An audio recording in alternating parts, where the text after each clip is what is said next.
The steam from the hot shower enveloped me like a comforting fog, washing away the exhaustion of a long day at the office.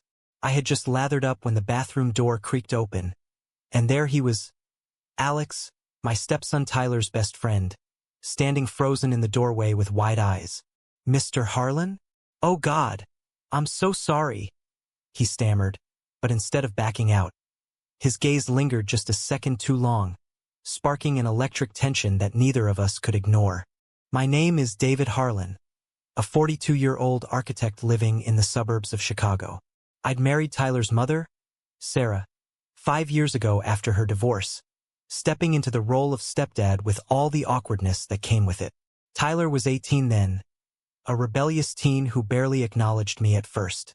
Now, at 23, he was in college studying engineering at Northwestern, and our relationship had evolved into something resembling mutual respect. Alex, his roommate and closest friend, was a frequent visitor to our home. At 22, Alex was the kind of young man who turned heads, tall, athletic from years on the swim team, with tousled dark hair and piercing blue eyes that seemed to see right through you. But I'd always kept my distance, burying any fleeting thoughts under layers of denial and societal expectations. That shower incident happened on a Friday evening in late spring.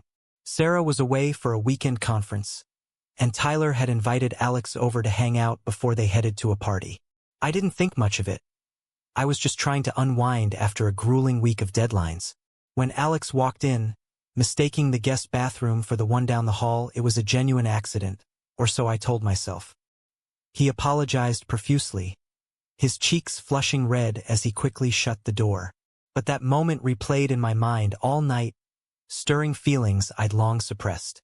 The next morning, I found Alex in the kitchen, pouring himself a cup of coffee.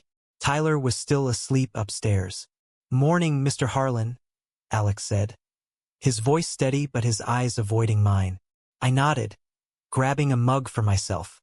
"About last night. I really didn't mean to barge in like that."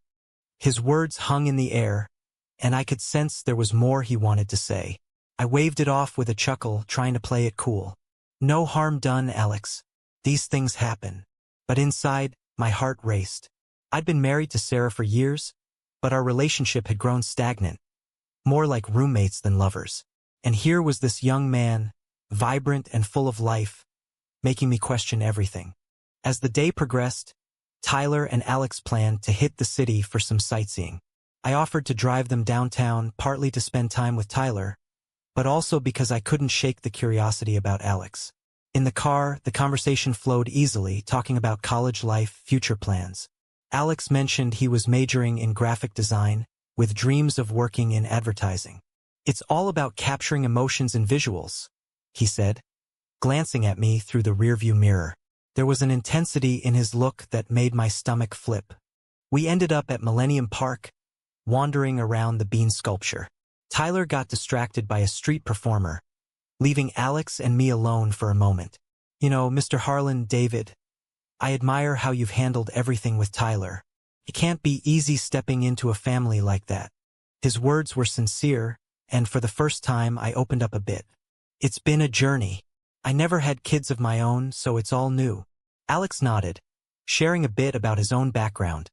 Growing up in a conservative family in rural Illinois, where being openly gay wasn't an option until he left for college. "Coming out was the hardest thing I've ever done," he confessed. "But it's freeing, you know?" His revelation hit me like a wave. I'd suspected, from the way he carried himself and the subtle hints in conversations, but hearing it outright stirred something deep within me. I'd had my own confusions in my youth, crushes on friends that I dismissed as phases, but I'd chosen the straight path, marrying Sarah and building a conventional life. Now, at 42, those buried feelings resurfaced, triggered by this unexpected connection. That evening, back at home, Tyler crashed early from the day's activities. Alex and I ended up on the patio, sharing a beer under the stars. The conversation turned personal. "What about you, David?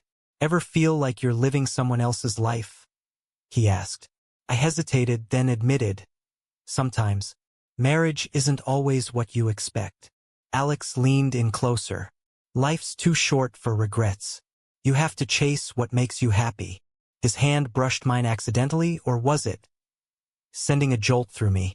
Over the next few weeks, Alex's visits became more frequent. Tyler noticed but chalked it up to their friendship. But for me, it was different.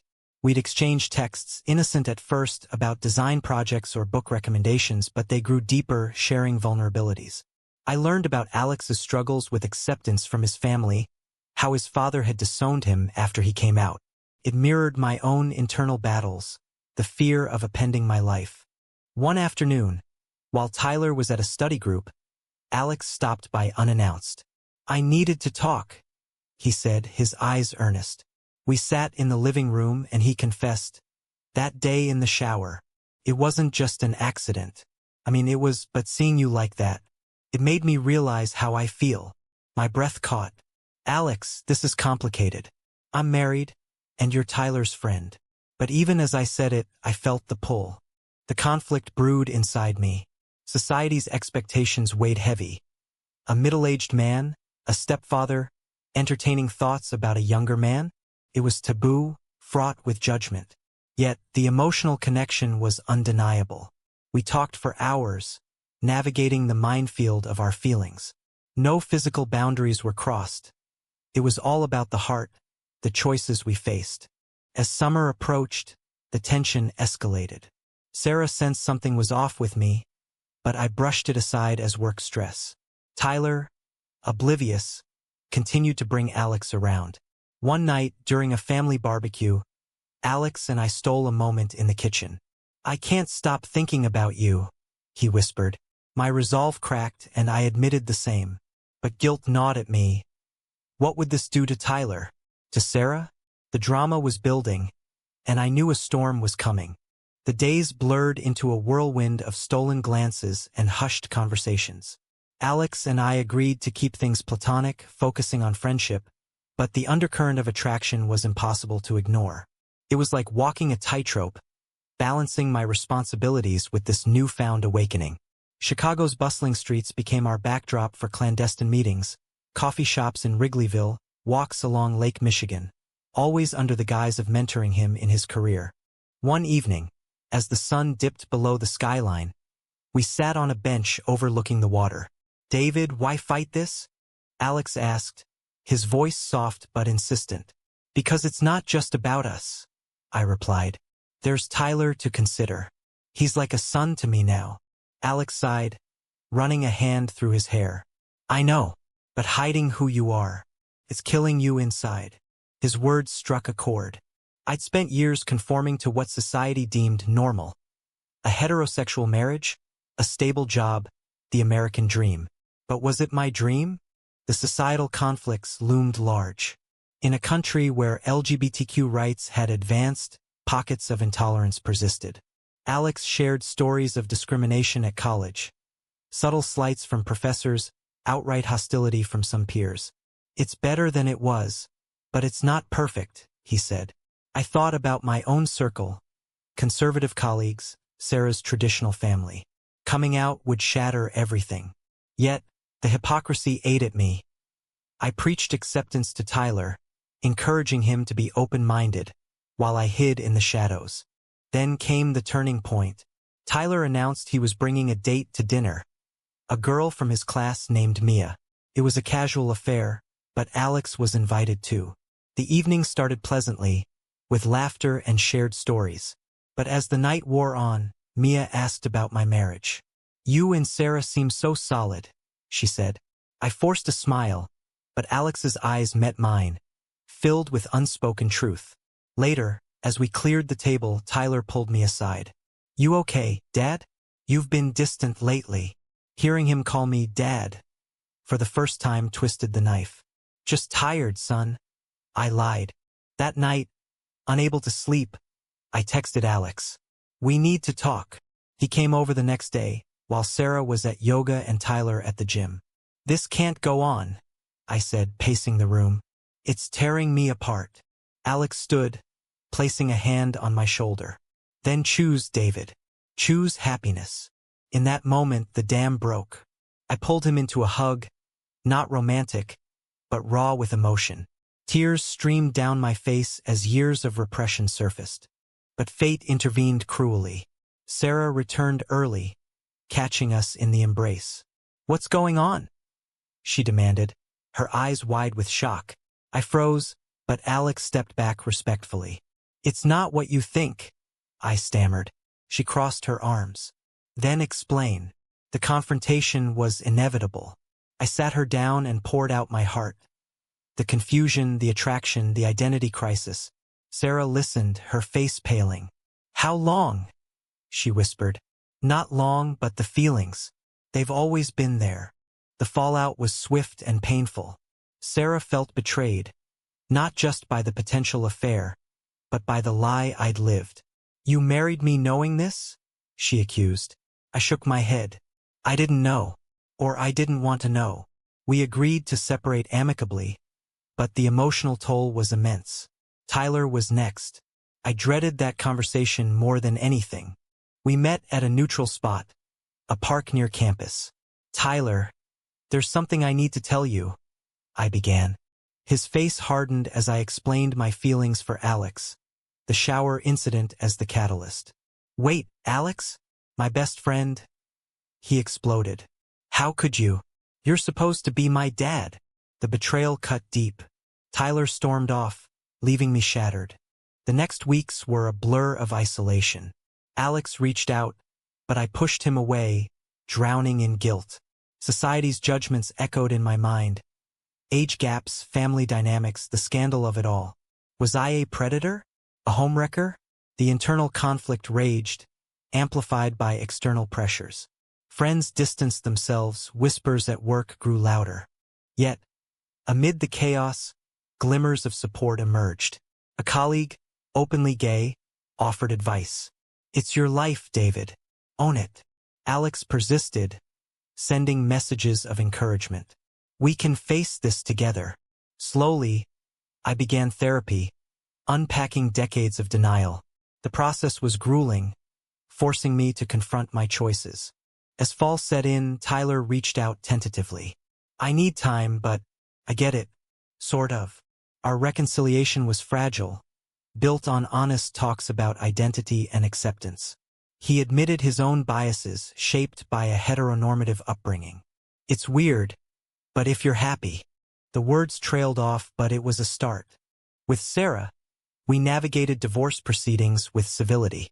She found solace in friends, even dating again. The family unit fractured, but perhaps it was never whole to begin with. Alex and I reconnected cautiously. Our bond deepened, not through passion, but shared resilience. We attended pride events, finding community in Chicago's vibrant LGBTQ scene. But controversies swirled.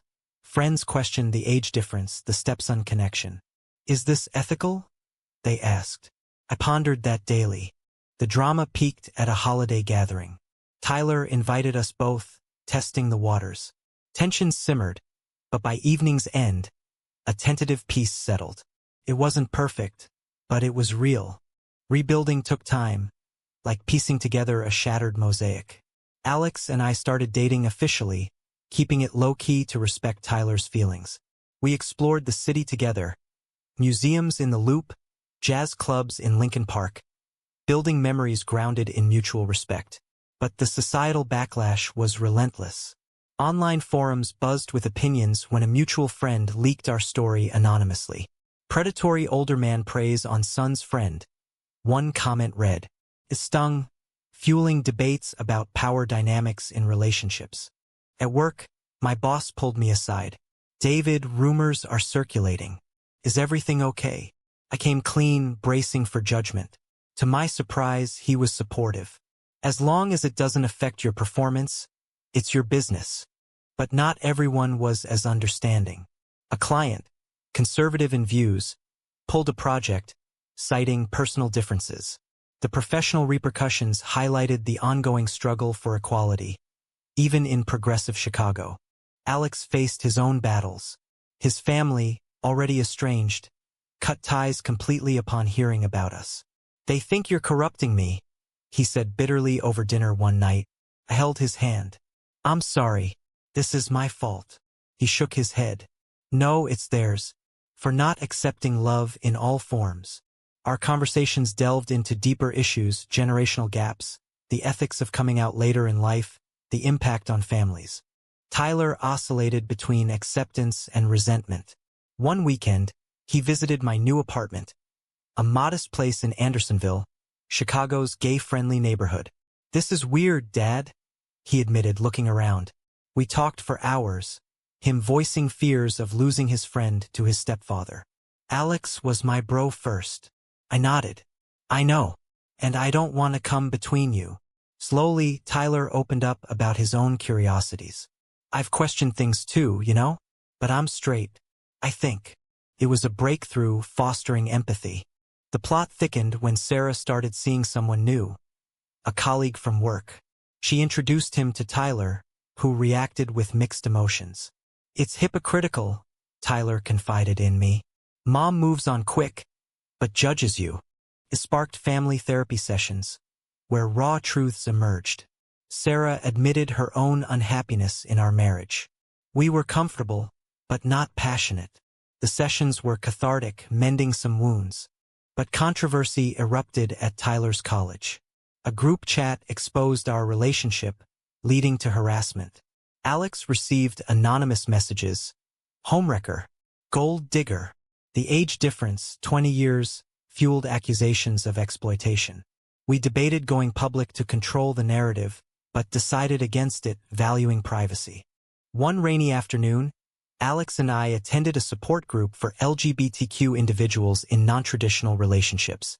Hearing others' stories, interracial couples, polyamorous groups, age gap partners, normalized our situation. "Society loves to judge what it doesn't understand," the facilitator said. It empowered us, but also highlighted systemic issues. Lack of legal protections, mental health strains. As winter blanketed the city, a crisis hit. Tyler's grades slipped, affected by the family drama. He confronted us at a coffee shop. "This is messing with my head." Tears welled in his eyes. Alex apologized. "I never meant to hurt you." Tyler lashed out. "But you did. Both of you." The argument escalated, drawing stares from patrons. I intervened. "Tyler, we're family. We can work through this." He stormed out, leaving us reeling. In the aftermath, Alex and I questioned everything. "Is this worth it?" he asked, doubt creeping in. I pulled him close. "If we give up, they win, the bigots, the doubters."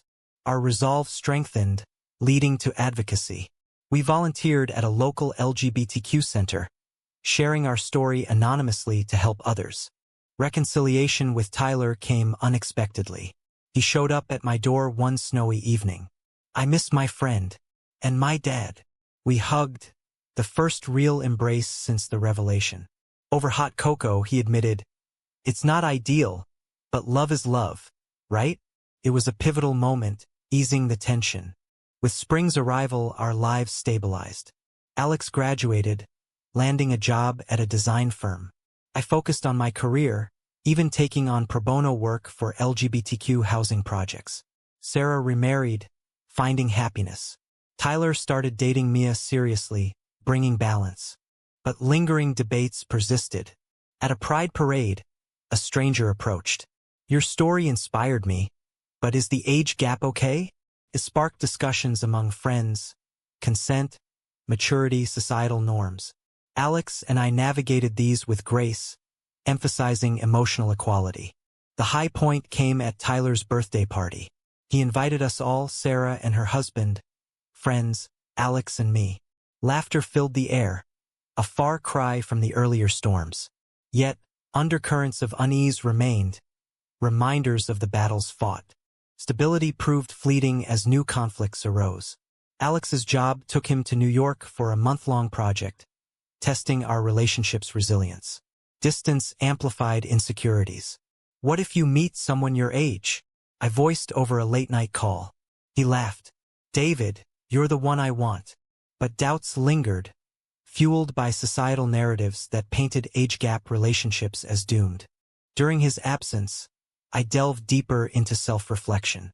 Joining an online forum for late bloomers in the LGBTQ community, I connected with others who'd upended their lives mid-career. Their stories mirrored mine. Marriages dissolved, families strained, but ultimately, fulfillment found.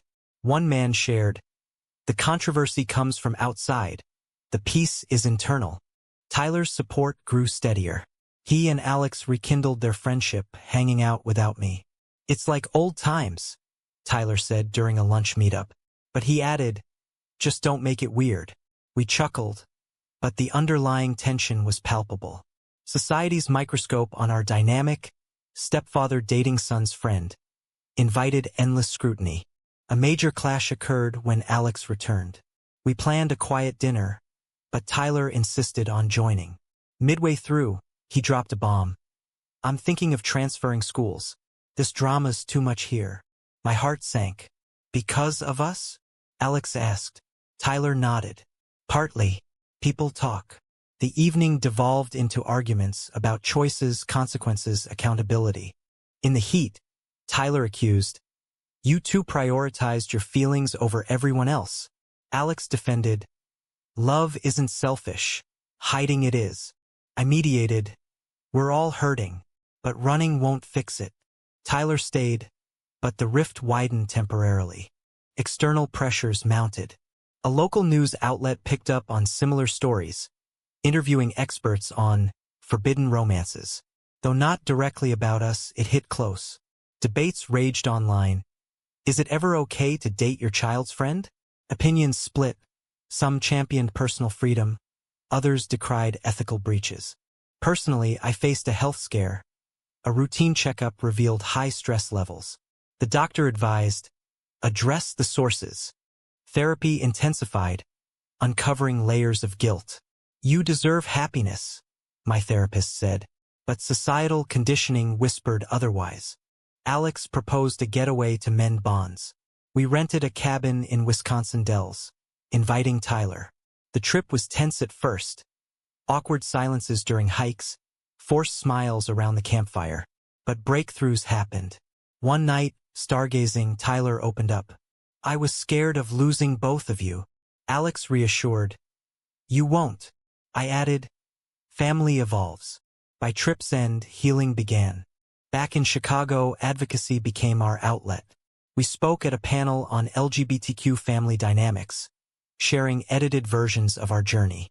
Audience questions were pointed. How do you justify the betrayal? We responded with honesty, acknowledging pain caused, emphasizing growth. As summer peaked, Tyler graduated. At the ceremony, Sarah, her husband, Alex, and I sat together, a modern family portrait. Pride swelled as Tyler walked the stage. Afterward, he hugged us all. "Thanks for being here." It was a milestone symbolizing acceptance. But not without final twists. Alex received a job offer in San Francisco, better pay, creative freedom. "It's my dream," he said. The prospect of long distance loomed, reigniting fears. "What about us?" I asked. He smiled. "We'll make it work. Or you'll come with me." The decision weighed heavy. Uprooting my life again? At 43? Society's voice echoed. "He's too young, it'll fizzle." But our bond defied labels. In the end, I chose to relocate, embracing change. Tyler supported, "Go for it, Dad." Sarah wished us well. The move symbolized rebirth, leaving behind judgments, forging ahead. Settling in San Francisco, the city's inclusive vibe invigorated us. We built a new community, free from past shadows. Yet, reflections on the journey persisted. The drama, conflicts, choices all shaped us. Life in San Francisco unfolded like a fresh chapter, vibrant and full of possibilities. Alex thrived at his new firm, his designs gracing billboards across the Bay Area. I freelanced as an architect, specializing in sustainable homes for LGBTQ families. Our apartment in the Castro district became a haven, filled with art, books, and the warmth of shared dreams. But echoes of the past lingered, reminding us that resolution doesn't erase scars. Tyler visited often, his engineering job in Chicago allowing flexibility. Our relationship evolved into a deeper friendship, unmarred by earlier betrayals. "I'm proud of you both," he said during one trip, clinking glasses at a rooftop bar. Mia, now his fiancée, added perspective. It took time, but seeing your happiness. It's inspiring. Family gatherings, though unconventional, brought joy. Holidays split between coasts, video calls bridging gaps. Societal debates continued to swirl around us. A documentary on age gap relationships featured similar stories, sparking national conversations. We watched together, Alex squeezing my hand. Look how far we've come. But critics abounded, articles questioning power imbalances, forums debating morality. One particularly heated thread asked, "Can love justify disrupting a family?" As years passed, 2, then 3, the initial controversies faded, replaced by everyday normalcy. We adopted a dog, traveled to Europe, celebrated anniversaries with quiet dinners. The emotional depth of our bond proved skeptics wrong. Yet I often pondered the what-ifs. What if that shower door had stayed closed? What if I'd suppressed my feelings forever? Tyler's wedding was the ultimate test. He asked me to be best man, Alex a groomsman. Standing at the altar in a Chicago chapel, emotions surged. Sarah, beaming from the front row, had found her peace. As vows were exchanged, I glanced at Alex, our eyes locking in silent affirmation. Post-ceremony, during toasts, Tyler raised his glass. To family, however it looks. Cheers erupted, a collective exhale after years of turmoil. Now, at 45, I look back on the journey with gratitude. The drama forged resilience, the conflicts sparked growth. Alex, still the vibrant soul who walked into that bathroom, remains my anchor. But one question lingers, inviting reflection. Is it ethically right for a step-parent to pursue a romantic relationship with their stepchild's friend, even if it leads to personal happiness for all involved in the end?